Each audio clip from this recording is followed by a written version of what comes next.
Hello, नमस्कार दोस्तों। आपके अपने YouTube channel math music knowledge पर आपका हार्दिक स्वागत है।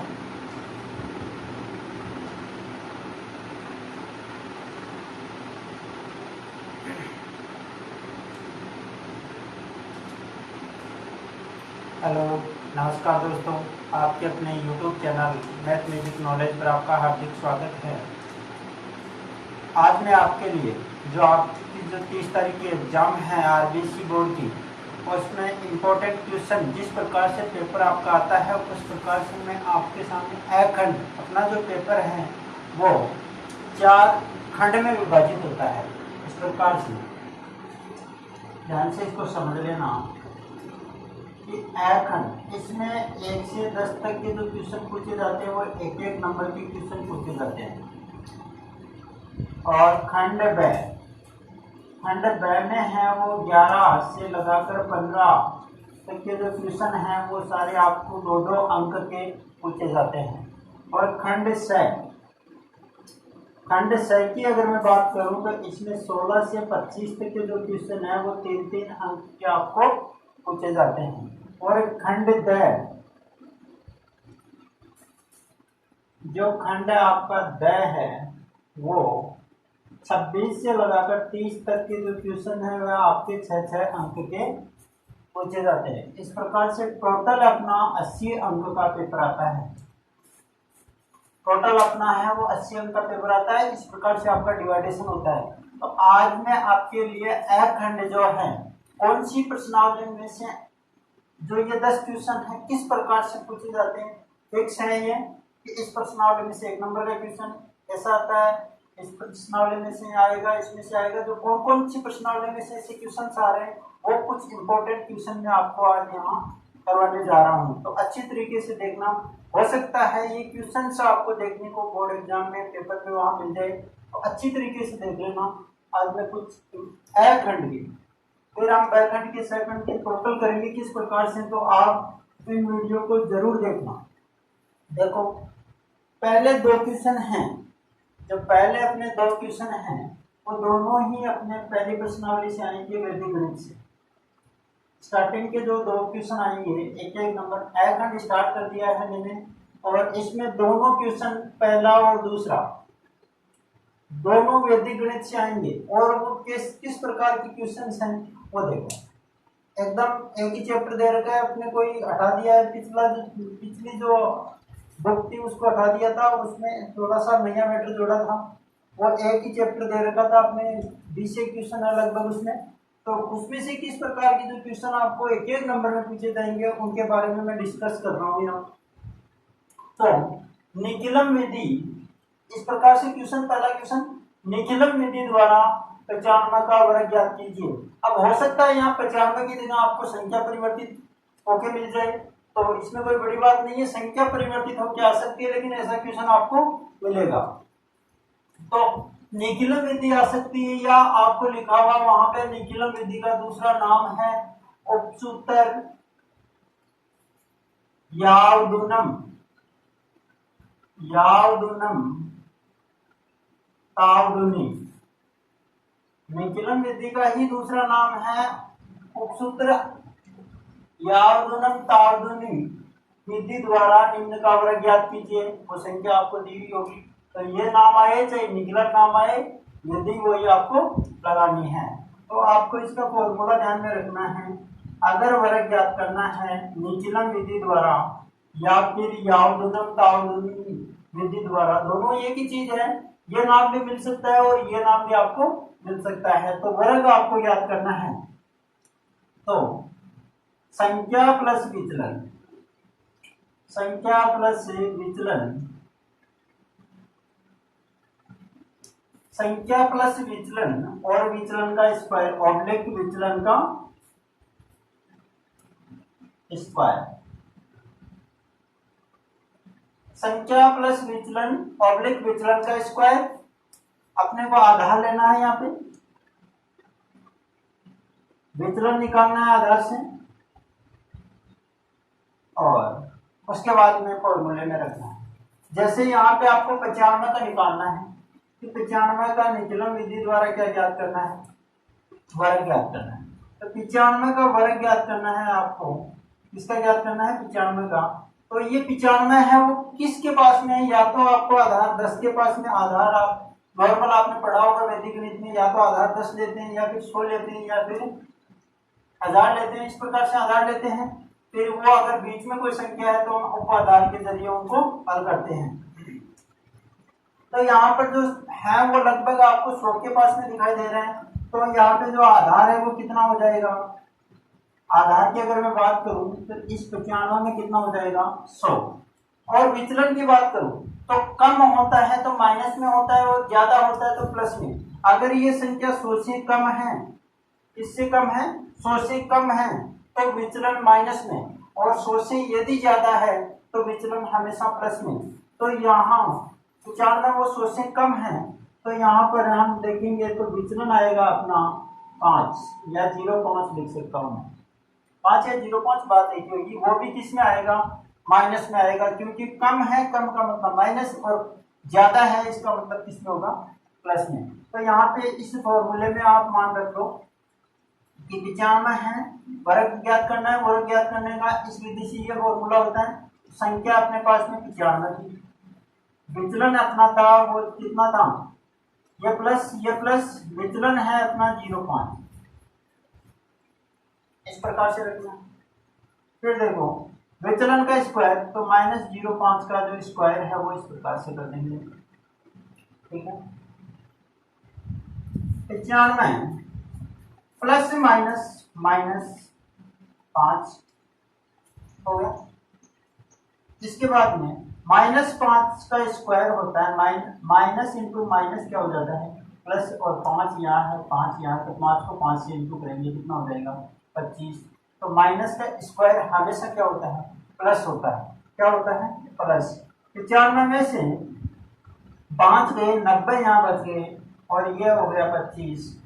अपने आधार में यदि 2 जीरो हैं तो ऑब्लिक के इधर 2 अंक रखने हैं, और आधार में यदि एक ही जीरो है तो ऑब्लिक के इधर आपको एक ही अंक रखना है। तो आधार में अपने कितने जीरो हैं? 2 जीरो हैं, तो यहाँ कितने अंक रखोगे? 2। तो ये सीधा सीधा आप ऑब्लिक हटाकर लिख दो, ये इसका वर्ग हो जाएगा। तो 1 नंबर में ऐसा क्वेश्चन आपको पूछा जा सकता है, तो इसको अच्छी तरीके से आप हल करोगे। और इस प्रकार के और क्वेश्चन आपकी बुक में दे रखे हैं, वो आपको मैं इस प्रकार से प्रैक्टिस के लिए बता देता हूँ। जैसे 106 आ सकता है, 225, या इस प्रकार से 32 भी आपको दिया हुआ हो सकता है। तो आपको इसमें कुछ नहीं करना है, संख्या, विचलन और विचलन का स्क्वायर करना है। मैं करवा देता हूँ एक क्वेश्चन तो, और बाकी आप करते रहना प्रैक्टिस। इस प्रकार का क्वेश्चन आपको 100% एग्जाम में जरूर मिलेगा। ये फॉर्मूला आपके दिमाग में होना चाहिए। वर्ग ज्ञात करना है निकलम विधि से या अवगुणन या तावगुणन विधि से, संख्या प्लस विचलन और विचलन का स्क्वायर, ऑब्लिक में ये आपको ध्यान रखना है। अब अगर 106 की बात करूं तो 106 है, संख्या अपने पास में 106 है। तो आधार की अगर मैं बात करूं तो आधार कितना हो गया? यहाँ पे ये 100 के पास में है, और यहाँ पे अगर विचलन की मैं बात करूं तो विचलन कितना होगा अपना? 6 हो जाएगा। 6 लिखो चाहे 06 लिखो, उससे कोई फर्क नहीं पड़ने वाला है, वो मैं बता दूंगा। एक भी लिखते हैं तो यहाँ पे विचलन हो गया 6, आधार अपना हो गया 100। मान रख दो यहाँ संख्या अपने पास में थी 106 प्लस विचलन कितना? 6। विचलन कितना? 6, और विचलन का स्क्वायर, विचलन का स्क्वायर। तो यहाँ पर 106 और 106 कितने हो गए? 106 और 6 कितने हो गए? 112, और 6 का वर्ग 36। आधार में यदि 2 जीरो है तो आप 2 जीरो ये 2 अंक इधर रखो, तो 112 और 36 इसका आंसर हो जाएगा करेक्ट। इस प्रकार से अगर मैं अगले की बात करूं 225, इसमें देखना 225 में क्या करना है आपको और 32 में क्या करना है, ये भी देख सकते। यह फॉर्मूला तो आपको ध्यान में रखना है।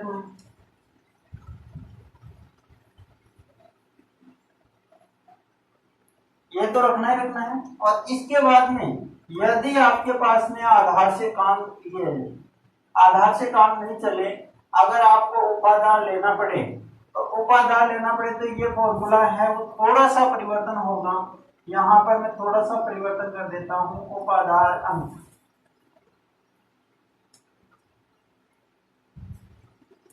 केवल उपादान अंक है वो यहाँ पर आप इसको गुणा कर दो संख्या प्लस विचलन। संख्या प्लस विचलन दोनों को जोड़कर किससे गुणा कर दो? उपादान से, और ये हो जाएगा विचलन का स्क्वायर। इतना सा ध्यान रखना है। तो 225 है,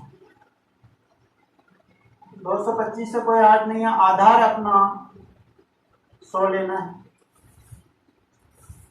कितना लेना है? 100। उपादान अब ये 100 के आसपास नहीं है, 200 के आसपास है, तो आपको उपादान लेना पड़ेगा। मैं 100 को किससे गुणा करूं कि ये 200 के पास में पहुंच जाए? किससे? 2 से। 100 को किससे गुणा करूं कि यह उपादान किससे संख्या के पास में पहुंच जाए? तो यहाँ 2 से गुणा किया 100 को तो 200 हो गया, 200 के पास में है लगभग 25। तो यहाँ पर यह अपना है 2 को उपादान अंक होगा और अपना ये आधार है। तो यहाँ पर अगर मैं बात करूं तो उपादान अंक कितना हो गया? 2। कितना हो गया? 2। और विचलन की अगर मैं बात करूं तो विचलन हमेशा और हमेशा ये 200 हो गया। तो इसके बाद में उपादान से हम विचलन लेते हैं। तो 200 से कितना ज्यादा है? 25। तो विचलन की अगर मैं बात करूं तो विचलन यहाँ पे हो जाएगा 25। ज्यादा है तो प्लस का 25 और कम है तो क्या हो जाएगा? माइनस का 25। उपादान अंक कितना? 2। उपादान अंक कितना? 2 गुणा संख्या कितनी? संख्या वही 225 प्लस विचलन कितना? 25। यहाँ तो कोई दिक्कत नहीं होनी चाहिए मेरे हिसाब से। विचलन कितना है यहाँ पर? 25, और उसका हमने क्या कर दिया? वर्ग। यहाँ पर अगर बात करें तो ये 225 पे 25 जोड़ा कितना हुआ? 250, और 25 का वर्ग याद किया तो कितना हो गया? 625। कितना हुआ? 625। पहले इसको इससे गुणा कर दो। 250 को 2 से गुणा करोगे तो कितना आ जाएगा? 500। 2 को इससे गुणा करोगे तो कितना आ जाएगा? 500। ये कितना आ गया? 625। अब यहाँ पर अपने आधार में कितने जीरो हैं? 2 जीरो हैं। तो आप इधर 2 अंक रखोगे, एक जो बच गया वो इसमें ऐड करोगे, अंक ऐड करोगे। तो यहाँ पर 25 ये आ गया, ये 6 है वो इस प्रकार से लिखते हैं, इसमें ऐड होगा, और ये 500। तो ये 25 का तो 25 और 6 इसमें जोड़ोगे तो ये कितना हो जाएगा? 506, और इसका वर्ग यही होगा। इस प्रकार से आपको कोई भी संख्या दी हुई हो सकती है और वर्ग पूछा जा सकता है। नॉर्मली यहाँ उपादान का नहीं पूछा जाता है, फिर भी आपको पूछ लिया जाए तो उपादान अंक, फॉर्मूला यही है। उपादान आते ही उपादान अंक से इन दोनों को पहले जोड़ना है, उसके बाद में गुणा करना है। ये भी आप ध्यान में रखना। कई बच्चे वहां पर कंफ्यूजन हो जाते हैं कि उपादान अंक से इसको गुणा करें, इसको करें। पहले इन दोनों को जोड़ना, उसके बाद में उपादान अंक से गुणा करना। तो ये भी आपको ध्यान रखना है।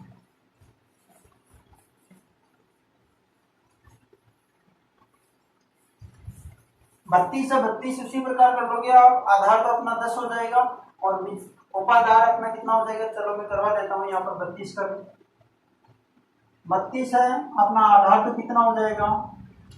10।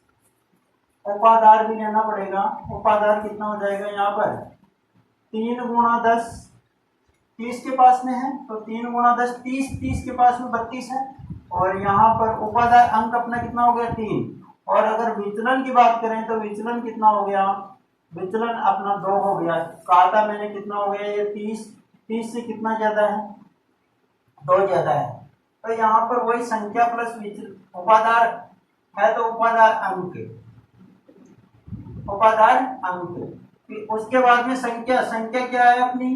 32 प्लस विचलन कितना है? 2, और विचलन का स्क्वायर, विचलन कितना है अपना? 2, 2 का स्क्वायर। यहाँ पर देखो 32 को 2 में जोड़ा तो कितना हो गया? 34, और 2 का स्क्वायर कितना? 4। यहाँ पर इसको 3 से गुणा करोगे तो 4 की 12, और 3 3 9, वैसे 34 का पार्ट आना चाहिए आपको। 4 3 12, 3 3 9, 9 नहीं आता है तो गुना करना है। 4 3 12, 3 3 9, 9 और 1 कितना हो गया 10, और ये 4। अपने आधार में एक ही जीरो है तो ओब्लिक हटाकर लिख दो 102 4, इस प्रकार से इसका क्या हो गया, ये वर्ग हो गया। तो संख्या प्लस विचलन ऑब्लिक विचलन का स्क्वायर या उपादान अंक औसत संख्या प्लस विचलन और ऑब्लिक विचलन का स्क्वायर, ये फॉर्मूला आपके दिमाग में होना चाहिए पहले क्वेश्चन के लिए। हो सकता है पहला क्वेश्चन, हो सकता है ये दूसरा क्वेश्चन, लेकिन पहले या दूसरे क्वेश्चन में से आपको जरूर मिलेगा। सेकंड क्वेश्चन है वो आपको मिलेगा, मैंने पिछले वीडियो में बताया था कि आपको वैदिक गणित से आपको मिलेगा कि सूत्र है परावर्ते, सूत्र परावर्ते परावर्ते योज्यते विधि से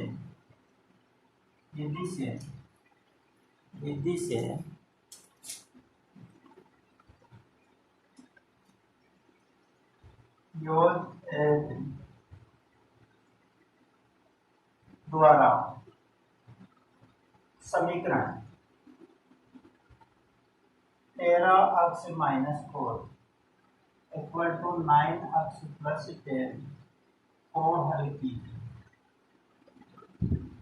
ऐसा क्वेश्चन आपको मिल सकता है या फिर आपको शून्य समुच्चय विधि द्वारा मिल सकता है।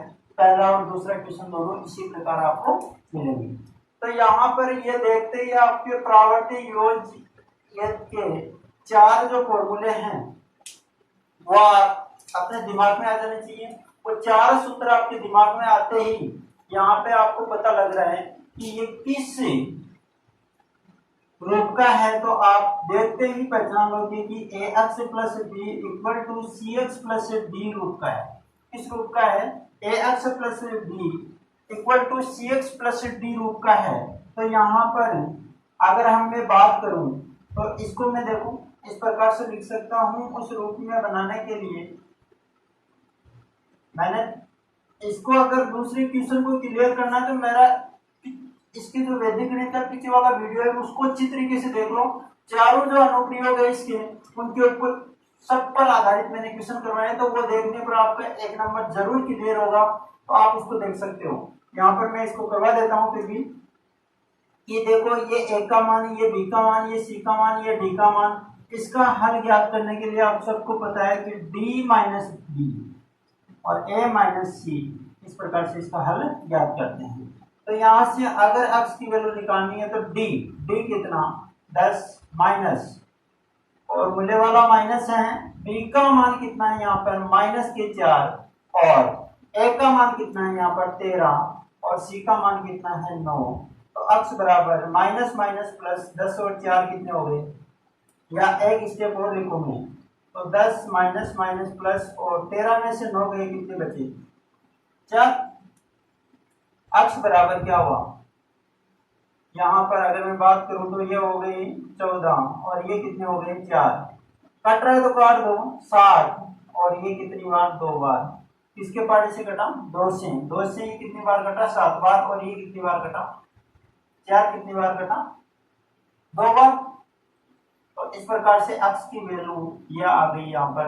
ऐसा क्वेश्चन भी आपको दिया जा सकता है, ठीक है। नेक्स्ट क्वेश्चन है वो आपको पूछा जाएगा तीसरा, वो पूछा जाएगा तीसरा जो क्वेश्चन है वो आपको पूछा जाएगा, दे रखा है यहाँ पर संख्या 441, 2 की घात 2, 5 की घात 7 और 7 की घात 2 का दशमलव प्रसार होगा। आपको यह बताना है कि दशमलव प्रसार शांत होगा, अशांत होगा और किस प्रकार का होगा। तो आपको यह बताना है। हमेशा ध्यान रखना, बताया हुआ है कि यहाँ पे बट्टे में नीचे वाला जो हर है वहां अगर 2 की घात m और 5 की घात n इस रूप का अगर आ जाता है तो उसका प्रसार हमेशा और हमेशा शांत होता है। क्या होता है? शांत प्रसार होता है। क्या होता है? शांत प्रसार। वो किस प्रकार से? देखो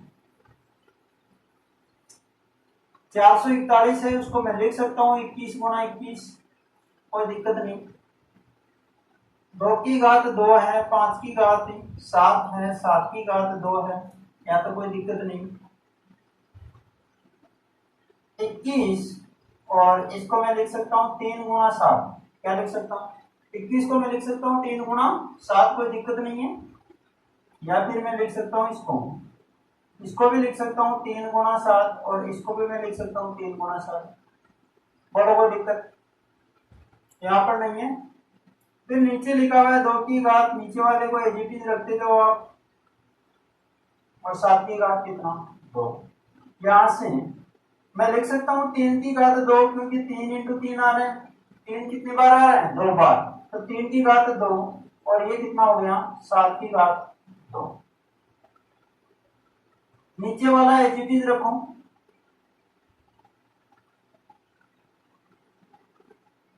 देखो 7 की घात 2, 7 की घात 2, ऊपर भी है नीचे भी है, तो ऊपर वाले से नीचे वाला क्या हो गया?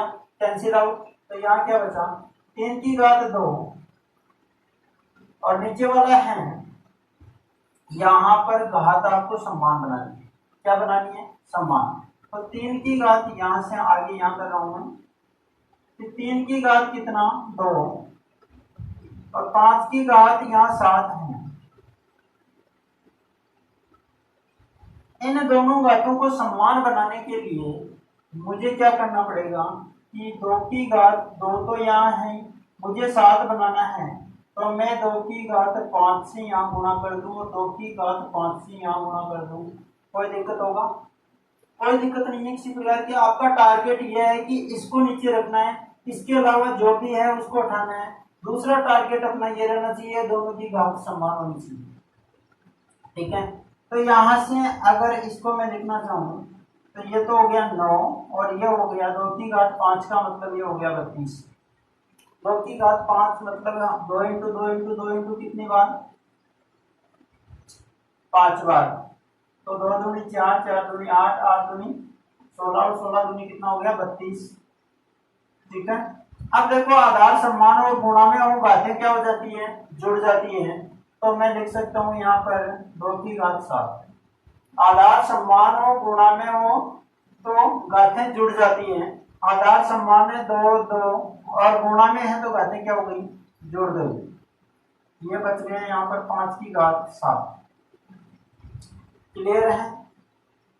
यहाँ पर कोई दिक्कत नहीं है। 9 को 2 से गुणा करो, 9 दूनी 18 और 9 दिया 27, 27 और एक हासिल वाले कितना हो गया? 28। कोई दिक्कत नहीं है। इसको मैं लिख सकता हूँ 10 की घात कितना? 7। कितना? आधार समान है दोनों की, इन दोनों को गुणा किया है, या मैं एक स्टेप और लिख देता हूँ कि 2 इंटू 5 ऊपर घात कितनी? 7। क्लियर है? 288। अब लिख सकता हूँ 10 की घात 7। 10 की घात 7 का मतलब है 1 के 7 जीरो। कितना है? 1 के 7 जीरो। तो ऐसे भी लिख सकता हूं मैं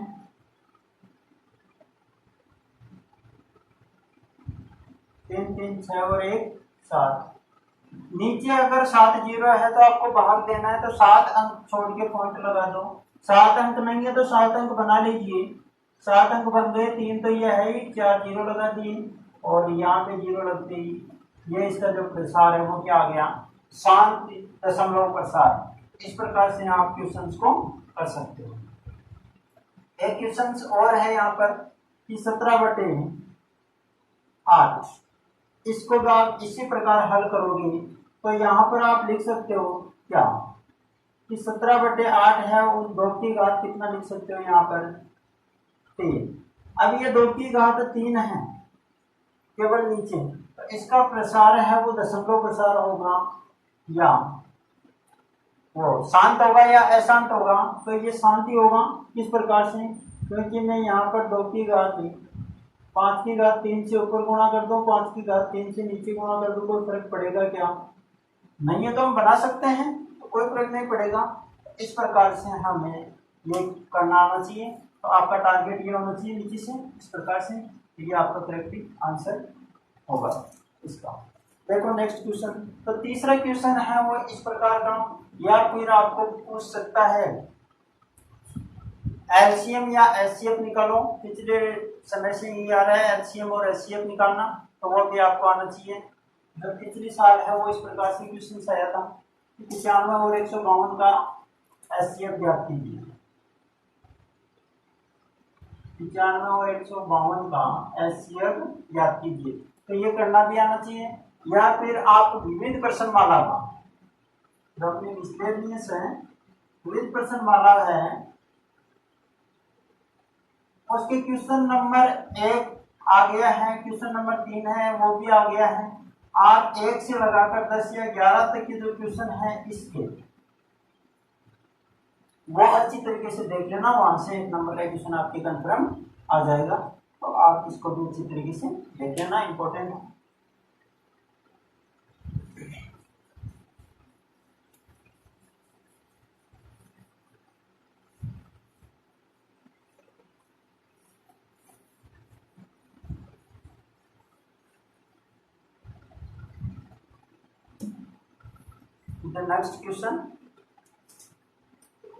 नेक्स्ट क्वेश्चन है वो अपना त्रिकोणमिति का आता है। त्रिकोणमिति में किसी भी प्रकार का क्वेश्चन आपको पूछा जा सकता है।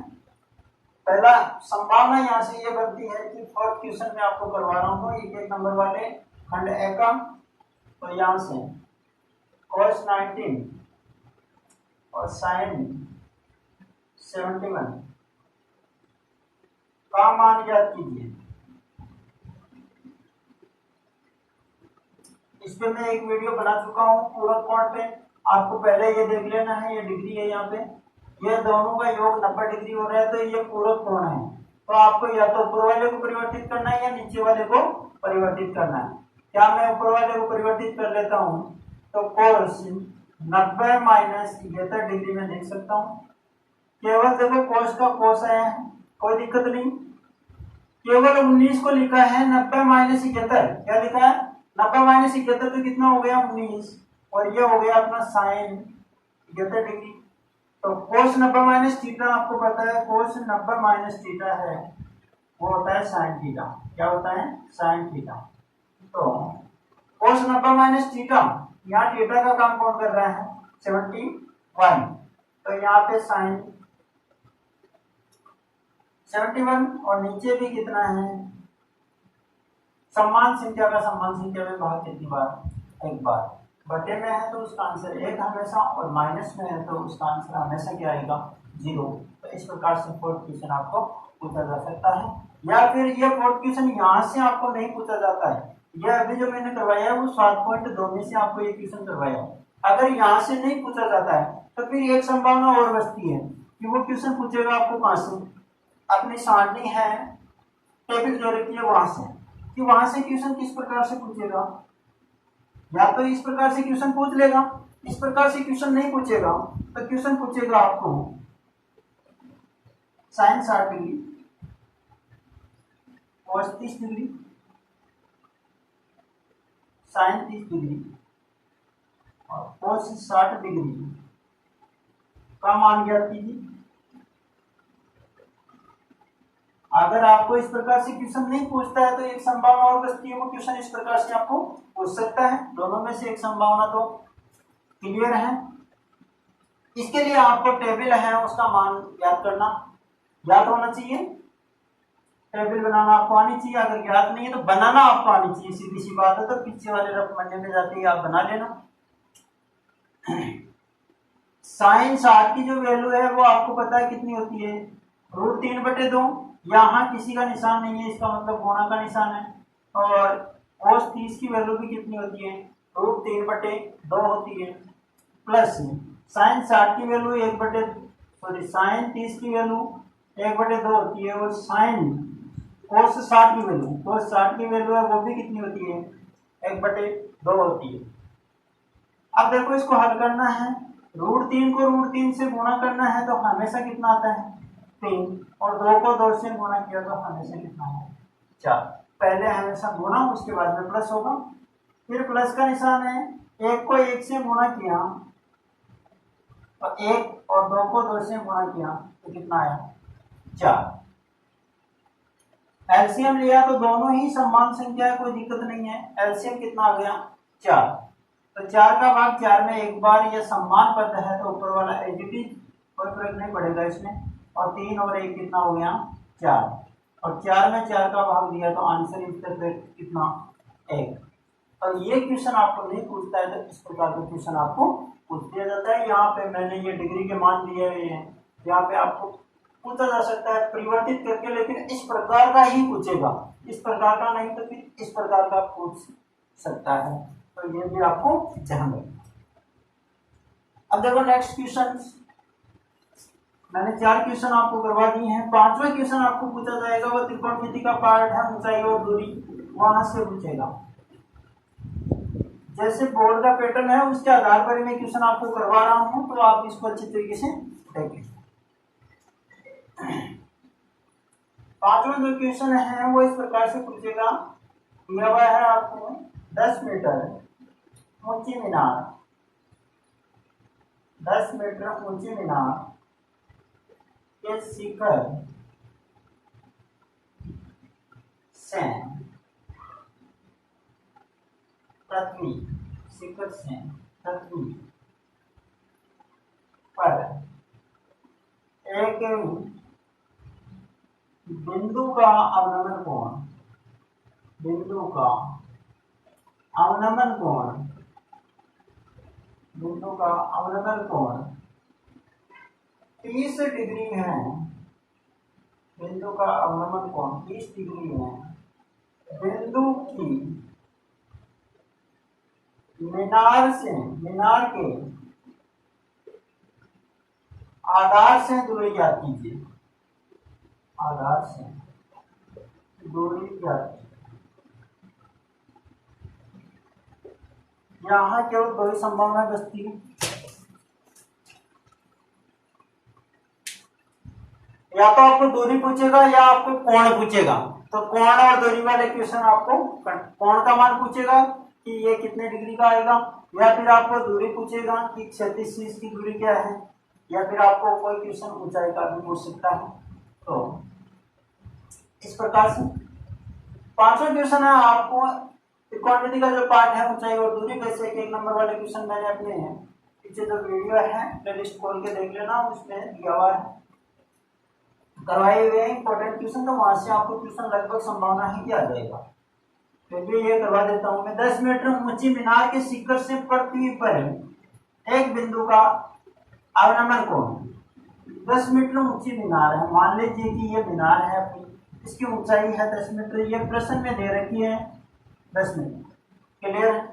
अब कह रहा है कि पृथ्वी तल पर कोई बिंदु है, उसका अवनमन कोण, पृथ्वी तल यहाँ है, यहाँ पर कोई बिंदु है, अब यहाँ से इसको अगर यहाँ कोई खड़ा आदमी देख रहा है तो उसका अवनमन कोण है, वो अवनमन कोण है,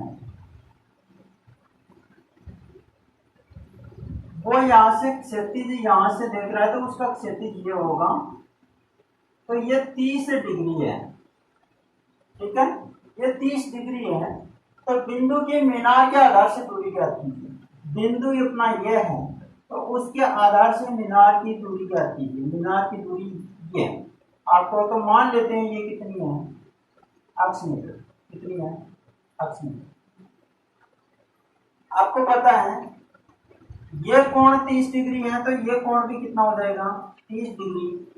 एकांतर कोण से 2 समांतर रेखाओं को एक तिर्यक रेखा काटती है, 2 समांतर रेखाएं इस प्रकार से, उसको ये तिर्यक इस प्रकार से काट रही है, तो ये 30 है, तो ये भी कितना हो गया 30 डिग्री, और ये 30 डिग्री है तो ये थीटा है, थीटा के सामने वाली वैल्यू आपको दे रखी है और उसके बेस वाली वैल्यू आपको पूछ रहा है, तो लंब और आधार का संबंध बनेगा, और लंब और आधार का संबंध किसमें बनेगा, तो आपको पता है, वो नाम दे देना आप। इस प्रकार से आपको क्वेश्चन करना है। ए बी सी में नाम दे देता हूँ यहाँ पर। तो त्रिभुज ए बी सी से यहाँ पर मैं लगाऊंगा टेन थीटा।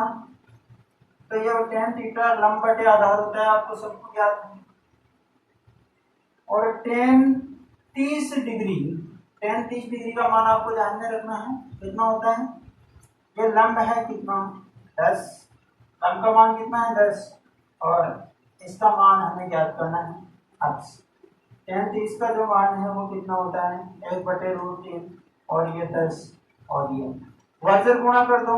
अक्ष को 1 से गुणा किया, अक्ष, और 10 को √3 से गुणा किया, 10√3 मीटर। यहाँ छोड़ देते हो तो कोई दिक्कत नहीं है, या फिर √3 का मान रख सकते हो 1.732 और गुणा कर दो 10 से, तो 17.32 द करेक्ट आंसर आपका आ जाएगा। नेक्स्ट क्वेश्चन, पांचवा क्वेश्चन यहाँ से इस प्रकार से पूछा जाता है। छठा क्वेश्चन आपको पूछा जाएगा, वो पूछा जाएगा आपके बिंदुपथ में से। 10वां जो चैप्टर है आपके बिंदुपथ, वहां से छठा क्वेश्चन आपको पूछा जाएगा। वो किस प्रकार से, मैंने इंपॉर्टेंट क्वेश्चन कुछ लिखे हैं आपके लिए। बिंदुपथ की है वो आपको ध्यान रखना। बिंदुपथ में आपके पास में जो 2-3 प्रकार से क्वेश्चन दिए हुए हैं। एक क्वेश्चन तो वहां ये बनता है कि कोई स्थिर बिंदु है, स्थिर बिंदु से समान दूरी पर स्थित बिंदुओं का बिंदुपथ है वो क्या होता है? तो आपका सीधा सा आंसर क्या होगा? वृत्त। क्या होगा? वृत्त। पहला क्वेश्चन तो यहाँ से बनता है। तो ये इतना सीधा क्वेश्चन आपको नहीं पूछता है कि एक स्थिर बिंदु से समान दूरी पर, ये सारे बिंदु समान दूरी पर है, तो ये क्या बनेगा? स्थिर बिंदु से समान दूरी पर स्थित बिंदुओं का बिंदुपथ क्या बनेगा? एक वृत्त बनेगा। क्या बनेगा? एक वृत्त। या फिर वहां पे दूसरा क्वेश्चन ये है कि दो समांतर रेखाओं से समदूरस्थ बिंदु का बिंदुपथ ज्ञात कीजिए। दो समांतर रेखा हैं इस प्रकार से, तो इससे समान दूरी पर स्थित अपना जो आंसर होगा वो किस प्रकार से होगा? दो समांतर रेखाओं से समदूरस्थ बिंदु का बिंदुपथ क्या होगा? क्वेश्चन यह है। तो दो समांतर रेखाओं से समदूरस्थ बिंदु का बिंदुपथ उन दोनों समांतर रेखाओं के बीच में दूसरी या तीसरी एक समांतर रेखा होगी। इन दोनों समांतर रेखाओं की एक समांतर रेखा होगी, लेकिन आपने यदि ये नहीं लिखा कि बीच में होगी तो ये क्वेश्चन गलत हो जाएगा, क्योंकि दोनों समांतर रेखाओं के बीच में आएगी तभी तो इस रेखा से समान दूरी पर होगी और इस रेखा से समान दूरी पर होगी। नहीं तो समांतर, ये दो समांतर रेखा है, समांतर तो ये भी मैं खींच सकता हूँ, समांतर ये भी मैं खींच सकता हूँ, लेकिन ये दोनों से समान दूरी पर पूछ रहा है तो बीच में एक समांतर रेखा होगी। तो ये क्वेश्चन बनता है। तीसरा यहाँ से क्वेश्चन ये बनता है, जो यहाँ मैं बोल रहा हूं आप देख लेना या फिर मैं लिख देता हूं। तीसरा यहाँ से अपने जो पेपर का वो छठा क्वेश्चन करवा रहा हूं मैं। दो दिए गए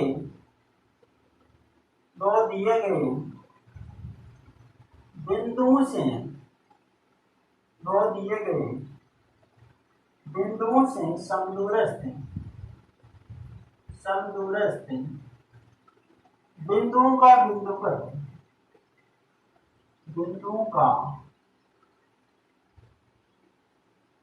बिंदुपथ लिखिए। ऐसा क्वेश्चन पूछा जा सकता है। पहला ये ध्यान में रखना, दूसरा आपको ये ध्यान में रखना, और तीसरा क्वेश्चन मैं करवा रहा हूं ये ध्यान में रखना। तीसरा क्वेश्चन ये है कि दो बिंदु हैं आपके पास में, उससे समान दूरी पर स्थित दो बिंदु ले लीजिए इस प्रकार से।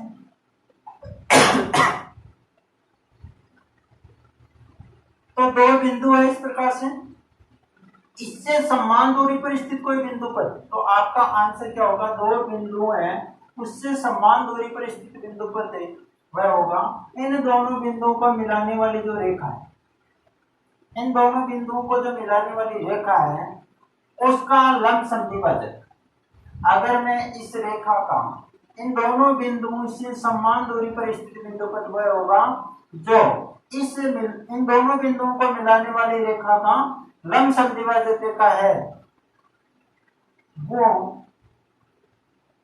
लंब समद्विभाजक एक रेखा होगी। अब इस रेखा पर आप कोई भी बिंदु ले लीजिए, चाहे यहाँ ले लो, चाहे यहाँ ले लो, चाहे यहाँ ले लो, चाहे यहाँ ले लो। अगर आप इससे दूरी ज्ञात करोगे तो वो हमेशा और हमेशा क्या आएगी, बराबर आएगी। तो आपका आंसर क्या होगा? अगर इस प्रकार का क्वेश्चन, इंपॉर्टेंट क्वेश्चन है, ध्यान रखना कि दो दिए गए बिंदु से समदूरस्थ बिंदु का बिंदुपथ लिखिए तो दोनों बिंदुओं को मिलाने वाली रेखाखंड की लंब समद्विभाजक रेखा होगी। दोनों बिंदुओं को मिलाने वाली रेखा के लंब समद्विभाजक रेखा होगी समदूरस्थ बिंदु इन दोनों बिंदुओं से। तो ये भी आपको ध्यान में रखना है। अच्छा क्वेश्चन है। अब चौथा क्वेश्चन, एक क्वेश्चन और बनता है वहां पर कि दो प्रतिच्छेदी रेखाओं से, इसी में बता रहा हूं इंपॉर्टेंट, दो प्रतिच्छेदी रेखाओं से समान दूरी पर इस प्रकार से प्रतिच्छेद कर गई, इससे समान दूरी पर स्थित कोई बिंदु पर, तो आपका सीधा सा मतलब यह है कि इससे समान दूरी पर स्थित या तो इस कोण का समद्विभाजक या इस कोण का समद्विभाजक या फिर इस कोण का समद्विभाजक या फिर इस कोण का समद्विभाजक। तो दो प्रतिच्छेदी रेखाओं से समान दूरी पर का बिंदुपथ है वो किस प्रकार से बनेगा कि उन दोनों रेखाओं का जो कोण का समद्विभाजक है वही उसका क्या होगा, समान दूरी पर स्थित बिंदुपथ होगा। तो प्रतिच्छेदी रेखाओं में ध्यान रखना कोण का जो समद्विभाजक है वो समान दूरी पर होता है। अब यहाँ पर आप कोई भी बिंदु ले लो, इस रेखा से ये समान दूरी पर है और इससे भी समान दूरी पर, यहाँ कोई बिंदु लोगे तो वो इससे भी समान होगा और इससे भी समान होगा। यहाँ कोई बिंदु लोगे तो इससे भी समान होगा और इससे भी समान होगा। इस पे कोई बिंदु लेके देख लो आप कहीं भी, तो आपको पता होना चाहिए कि कोण का समद्विभाजक होगा प्रतिच्छेदी रेखाओं की बात आई तो। ऐसे क्वेश्चन हैं वो इंपॉर्टेंट आपको पूछे जाते हैं। नेक्स्ट क्वेश्चन 7वां है, वो आपको पूछा जाएगा, वो ये कोई क्वेश्चन फिक्स नहीं है जो अपने 7वां करवा रहा हूँ वो, क्योंकि ये क्वेश्चन है वो 11वीं प्रश्नावली में से आ सकता है, 12वीं में से आ सकता है, 13वीं में से आ सकता है। इन तीनों में से कहीं से भी एक क्वेश्चन आ सकता है। फिर भी मैंने कोशिश की है कि मैं इंपॉर्टेंट क्वेश्चन आपको बताऊं। तो 13वीं प्रश्नावली का है, लगातार इसमें से आ रहा है, कई बार आ जाता है। तो ये कोई फिक्स नहीं है, आपको आधारभूत पर में वहां से भी क्वेश्चन ये आ सकता है 1 नंबर में, तो ध्यान रखना। तो एक क्वेश्चन है, दी गई आकृति है, उसमें पी क्यू और एक्स वाई समांतर रेखा है जो वृत्त को स्पर्श करती है। वो किस प्रकार से है, इसमें मैं क्वेश्चन की लैंग्वेज समझना। और ये भी क्वेश्चन आपको पूरा दिया हुआ है, Q R T equal to 30 degree है, तो कोण टी एस वाई का मान ज्ञात कीजिए। डायग्राम आपको इस प्रकार से दिया हुआ है, एक वृत्त दिया हुआ है, इस प्रकार से एक वृत्त, ऊपर से एक रेखा जा रही है इसको स्पर्श करती हुई और नीचे भी एक रेखा जा रही है इसको स्पर्श करती हुई, इस प्रकार से स्पर्श करेंगे वृत्त को। ठीक है, यहाँ वृत्त का केंद्र है, यहाँ वृत्त का क्या है, केंद्र है। यहाँ पर P है, यहाँ पर Q है और यहाँ पर X है और यहाँ पर क्या है, Y है। यहाँ पर S बिंदु है, यहाँ पर O बिंदु है, यहाँ पर R बिंदु है। इसको इससे मिलाया गया है और इसको इससे मिलाया गया है और इसको इससे मिलाया गया है और यह कोण आपको दे रखा है 30 डिग्री। क्यू आर टी ये बिंदु T। आपको कोण पूछा है कि इस कोण का मान कितना होगा, तो यहाँ पर आपने जो 13वीं प्रश्नावली है उसमें पढ़ा होगा एकांतर वृत्तखंड। अब मैं थोड़ा सा इसके बारे में बता देता हूँ, ज़्यादा कुछ मैं नहीं समझा सकता कैसे होता है क्या होता है, क्योंकि आपकी एग्जाम है 2 दिन बाद में। तो आप एक जो वृत्त है उसमें ध्यान रखना, यहाँ से कोई रेखा इसको स्पर्श कर रही है इस प्रकार से, इसको इससे मिला देता हूं मैं। अब यहाँ से कोई तीसरा बिंदु लें, यहाँ से कोई इस प्रकार से कोई बिंदु आप ले सकते हो, या यहाँ से इस प्रकार से कोई भी बिंदु ले सकते हो आप, इस प्रकार से ऐसे बताया हुआ है आप लोगों को, पढ़ा होगा आपने। तो ये कोण और ये कोण बराबर हैं, और ये कोण और ये कोण बराबर है, और इस कोण की बात करें तो ये कोण बराबर है। तो ये आपको पता रखना है, इस प्रकार से ये कोण इसके बराबर, मतलब इससे बनने वाला दूसरा कोण ये एकांतर वृत्तखंड कोण कहलाता है। तो आपको ये ध्यान रखना है, इसमें ये कोण आपको पूछा है, तो आपको पता है ये कोण किसके बराबर होगा। मैं थोड़ा सा इसको इस प्रकार से आगे बढ़ा देता हूँ कि वृत्त का केंद्र दे रखा है, ये त्रिज्या हो गई, और ये भी इधर क्या हो गई त्रिज्या, मतलब ये व्यास हो गया, क्या हो गया व्यास। तो ये एक चीज और समझना, इस प्रकार से ये आपका वृत्त है, वृत्त पर ये स्पर्श रेखा इस प्रकार से है, कोई केंद्र है, केंद्र से आप यदि लंब डालते हो तो ये हमेशा और हमेशा 90 डिग्री का होता है, और इसमें से आप यदि काटते हो और ये कोण 30 डिग्री है, तो ऊपर तो 60 ही बच गया ना, तो ये 30 है, ये आपका केंद्र है, केंद्र से स्पर्श रेखा पर ये लंब डाला है, तो ये टोटल तो 90 डिग्री है, और ये 60 बचा या नहीं बचा। और इसको मैं मिला देता हूं, तो अभी मैंने बताया कि ये कोण बराबर होता है, इसको मिलाने वाला जो आगे कोण है, इस प्रकार से एकांतर वृत्तकोण कोण से ये भी कितना हो गया 60 डिग्री।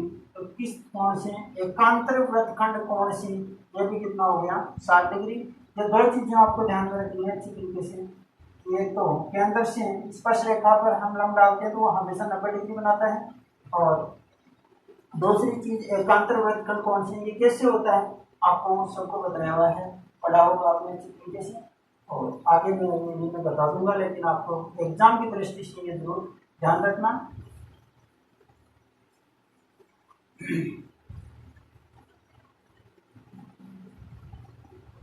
क्वेश्चन नंबर 8वां है, वो इस प्रकार से आपका प्रायिकता से। 8वां जो क्वेश्चन है वो आपको पूछा जाएगा प्रायिकता से, इससे पूछा जाएगा प्रायिकता से, वो है अच्छी प्रकार से। प्रायिकता से कोई भी क्वेश्चन आपको पूछा जा सकता है, जैसे प्रायिकता के मैंने इंपॉर्टेंट क्वेश्चन करवाए हैं, प्रायिकता में फिर भी आपको इंपॉर्टेंट क्वेश्चन नहीं लिख रहा हूं, मैं बता रहा हूँ। अच्छी प्रकार से पेटी गई 52 पत्तों की एक गड्डी में से एक पत्ता निकाला जाता है, इस पत्ते के बादशाह होने की प्रायिकता क्या है। टोटल पत्ते अपने पास एक अच्छी प्रकार से पेटी गई एक 52 पत्तों की ताश की गड्डी है, उसमें से एक पत्ता बाहर निकाला जाता है, और ये जो निकाल रहे हैं ये पत्ता होना चाहिए क्या बादशाह। आपको कोई विशेष कंडीशन नहीं दी है कि यह बादशाह कैसा होना चाहिए, कि हुक्म का होना चाहिए, चिड़ी का होना चाहिए, लाल पान का होना चाहिए, ईंट का होना चाहिए, वैसी कोई कंडीशन नहीं है अपने पास में। तो आपको पता है कितने होते हैं 4 बादशाह होते हैं, कितने होते हैं 4 बादशाह होते हैं। तो अगर हम सीधा सा इसको निकालने की बात करें तो अनुकूल परिणाम 4 है, कुल परिणाम 52 है, तो 4 एकम 4 और 13 चौका 52, 1/13 इधर राइट आंसर इसका हो जाएगा। फिर भी आपको लिखना है वैसे लैंग्वेज में इसको लिखना है कि कुल परिणाम 52 और अनुकूल परिणाम है वो 4, अनुकूल परिणाम कितने हो गए 4, वैसे लैंग्वेज में इनको लिखना है। फिर आपको अभिष्ट प्रायिकता अनुकूल परिणाम बटे संभावित परिणाम, और इस प्रकार से भाग देके भी लिखना है आपको अच्छी तरीके से, तो तब आपका क्वेश्चन सही होगा। तो नॉर्मल क्वेश्चन है, आपको वीडियो में करवाया हुआ है पीछे, तो मैं ज्यादा आपका टाइम वेस्ट इसमें नहीं कर रहा हूँ। देखो नेक्स्ट क्वेश्चन, ये दोनों क्वेश्चन इंपॉर्टेंट है। अब आपके जो क्वेश्चन है वो सड़क सुरक्षा में से पूछे जाते हैं, और सड़क सुरक्षा में से अच्छा क्वेश्चन है, इंपॉर्टेंट क्वेश्चन है, लिख रहा हूँ मैं क्वेश्चन को, ध्यान रखना। ऐसा नहीं तो इस प्रकार का जरूर पूछेगा आपको, किसी आया हुआ क्वेश्चन है, किसी नगर में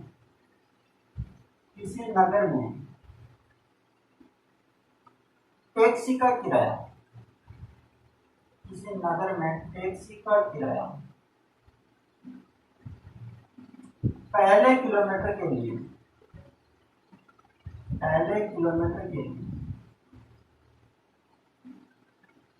पहले किलोमीटर का 9 रुपये, पहले किलोमीटर का 9 रुपये, उसके बाद में या उसके बाद के लिए 6 रुपये हैं, 6 रुपये यदि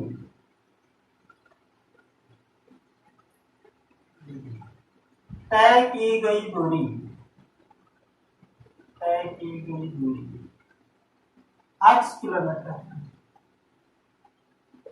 8 किलोमीटर और किराया y रुपए है, कुल किराया है y रुपए है, तो इसे समीकरण रूप में व्यक्त कीजिए। तो इसे समीकरण रूप में व्यक्त कीजिए।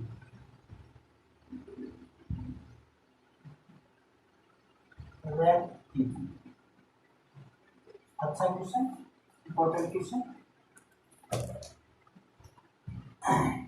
समझने की कोशिश करना। यह सड़क सुरक्षा में से जो 4 नंबर की आपकी उसमें से क्वेश्चन है। किसी नगर में टैक्सी का किराया पहले किलोमीटर के लिए 9 रुपए। इसका मतलब ये हुआ कि अगर आप यहाँ से स्टार्ट करते हुए जाना तो पहले किलोमीटर जाओगे तो टैक्सी वाला आपको 1 किलोमीटर जाओगे तो 9 रुपए लेगा, और यदि आप ज्यादा जाते हो तो उसके बाद में आपको 6 रुपये वो लेना स्टार्ट कर देता है। तो आपको चलनी है वो कुल दूरी चलनी है अक्स, पर्सन में दे रखी है 8 किलोमीटर चलनी है, और कुल रुपये जो देने हैं आपको किराए के वो देने हैं वाई को। कितने देने वाई समय। वैसे हम देखें तो ये समांतर श्रेणी को निरूपित कर रहा है। पहले किलोमीटर के लिए 9 रुपये और सब में अंतर उसके बाद में 6 आता जाएगा। अगर समांतर श्रेणी आपको नहीं आ रही है तो आप अपनी भाषा में इसको किस प्रकार से इसका जवाब दे सकते हो।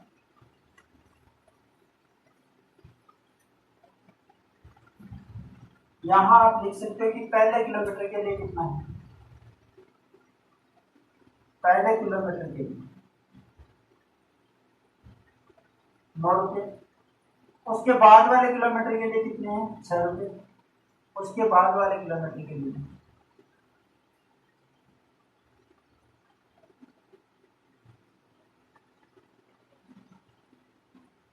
सब में 6 रुपये है। ध्यान रखना, इस प्रकार से चलते जाओगे तो। लेकिन पहले वाले किलोमीटर के लिए 9 रुपये है। अब आपको कुल किराया देना है कितना, वाई, कुल किराया ज्ञात करना है। मुझे ये बताओ कि पहला जो किलोमीटर है उसके 9 रुपये दे रहे हो आप 1 किलोमीटर के। क्लियर है, 1 किलोमीटर गए 9 रुपये दिए, कितने किलोमीटर, ये किलोमीटर है, फिर प्लस टोटल दूरी अक्सर उसमें से हम 1 किलोमीटर चल दिए तो -1 कर दो। 1 किलोमीटर तो हम चल गए, उसमें से बचा कितना, x -1। टोटल दूरी x है, उसमें से 1 किलोमीटर हम चल चुके हैं तो कितना बचा, x -1।